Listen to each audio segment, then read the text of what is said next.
Today, I want to cover the XKGlow Lighting Kit.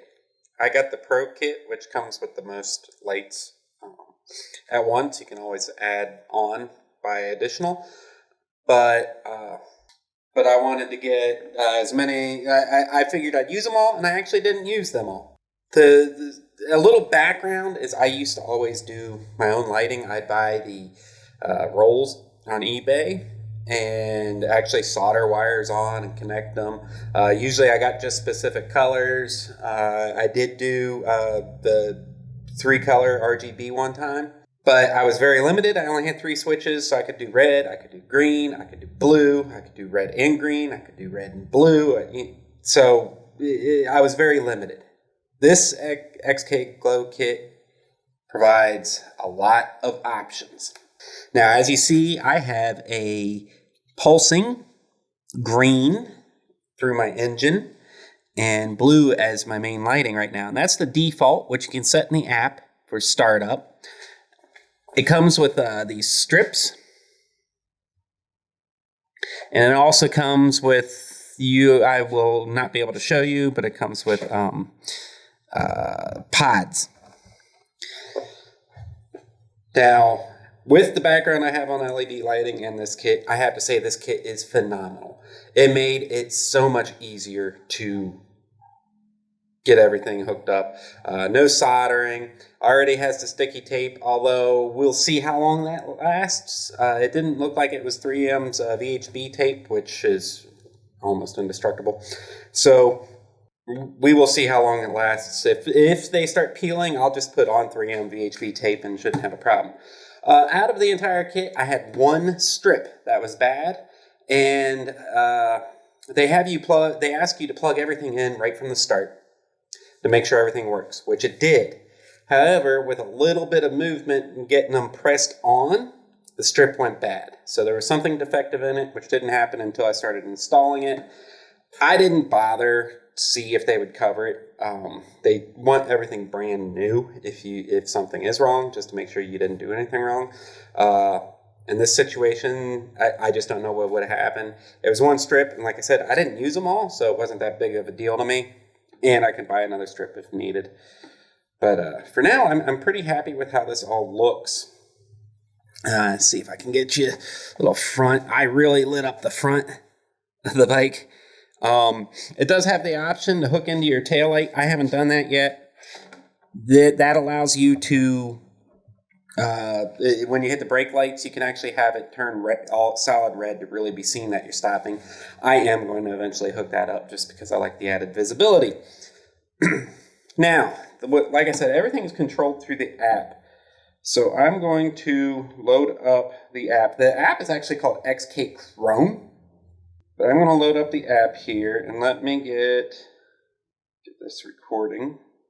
Okay, so it starts with the circle, which is just kind of like what people can share their images and stuff, but I'm not going to go too much into that. The main one here is the palette, and this is where you can select your individual colors. So, and it's real easy to change.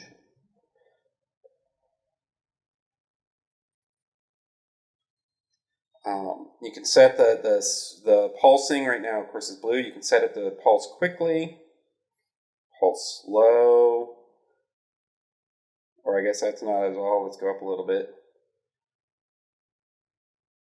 So it's really customizable, and I love that. There's also there's this chameleon thing, which I don't have any lighting in here right now, but you can actually take a picture of the color you want, and it'll set it to that color. Let me just click into it. So,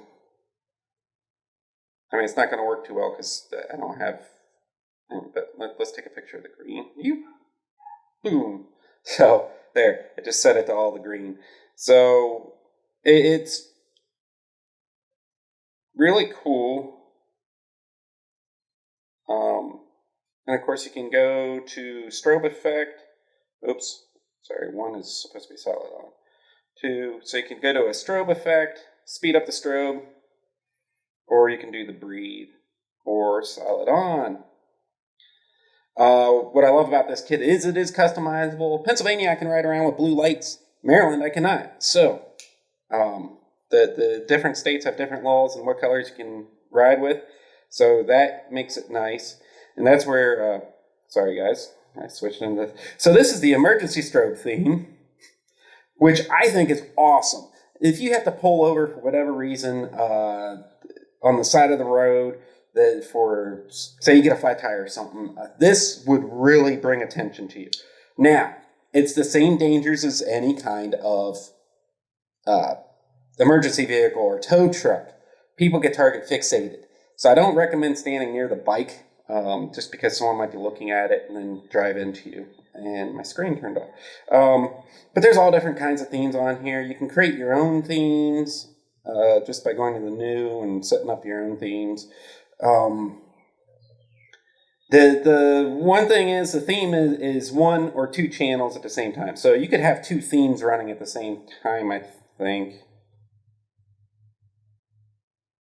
I haven't quite figured it out. The app is a little unintuitive. Anyway, so you'll have to play around. There's some stuff online too. Of course, they have red, white, and blue. They don't have red and blue, but you can create your own theme for that. Don't do it. Not in the U.S. anyway. That is illegal unless you're off-road. There is a music thing here. You have to have music on your phone. I don't think they have it integrated with like Google Music or anything yet, unfortunately. There is a mic setting you can select here. Right now it's changing based on me talking, but if you had music playing in the background, it would change to the music and the beat and all that stuff. So, I mean, it's pretty cool. It's limited right now, but hopefully they get it so you can start playing music like if you're going through your headset.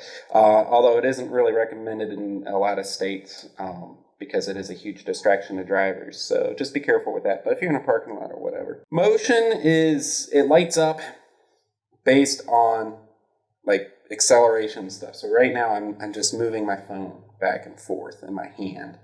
So as you accelerate hard, it'll get lighter, and as you slow down, it'll get dim.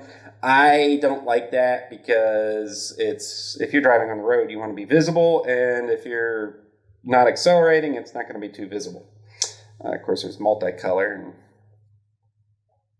and I mean, it's kind of cool, but I don't think I'll ever be using it. So, I think that's all there's really to show on the app. In a nutshell, I love this kit. I think it was worth every penny, and it took all the hassle out of building your own kit. So I do recommend it. It's worth it, and the functionality it gives, and of course they're continuing to work on their app and stuff, so improvements will come. I was connected through Bluetooth. I'm standing probably 4 feet away from the bike right now, and it was connecting just fine. But bottom line, love the kit, would buy them again. Like I said, I'll have to create another video if the tape starts falling off or anything. But we will see. It has gone through a rainstorm, and everything's still sticking, so hopefully no issues. That's pretty much it. Thanks for watching, guys.